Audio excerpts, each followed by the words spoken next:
Welcome to Point Counterpoint. I'm Nick Neville alongside Channing Curtis, and today we're going to be tackling the hot button issue of instant replay in sports.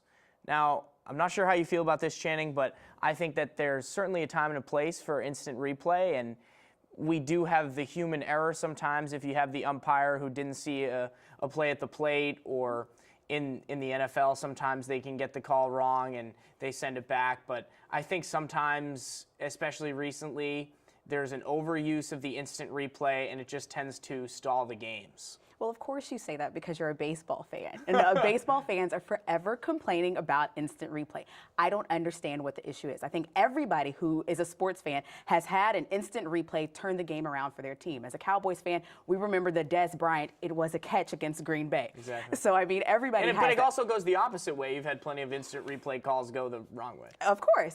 So it happens. But I think that it does, at the end of the day, it does help the game because it does help the game be called fairly, at least as fairly and as accurately as possible. Like you said, human error is very natural. You can't help sometimes not seeing a play correctly. Sometimes the game is too fast, especially like in football and basketball, really in any sport. So I think it's a good thing in almost every instance. I think sometimes also, though, I'm concerned that we see the scenarios where even after instant replay, it still might be an error and, oh, we didn't have the right angle. I think in football, it has to be totally concrete for them to make the call. And, you know, you may see one angle at home, but then you're not sure. They're not sure in the booth. I think a recent example that I'd turn to in baseball, as you said, you know, because I'm a baseball fan, in Game 5 of the ALDS, the Nationals were losing, and there was an instant replay call.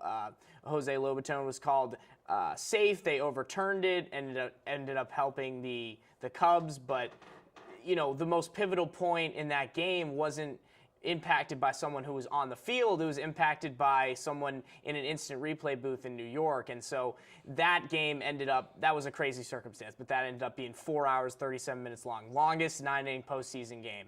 You can mitigate certain things, and as I was saying, you know, sometimes maybe there should be a limit on how many replays you have or what plays should be replayable, because you just turn into these long games. I think that's part of the NFL's problem. Oh yeah, now I definitely understand that. There has to be a limit on how long you look at a replay. I mean, for example, the Patriots, the end of the game with that touchdown, non-touchdown play that happened at the end of the game. How long did they look at that play? It just really slowed the pace of the game down. People were still talking about that end of the game play and how long it took for officials to look at it and determine that it actually wasn't a touchdown. What do you think about putting limits on when to use it?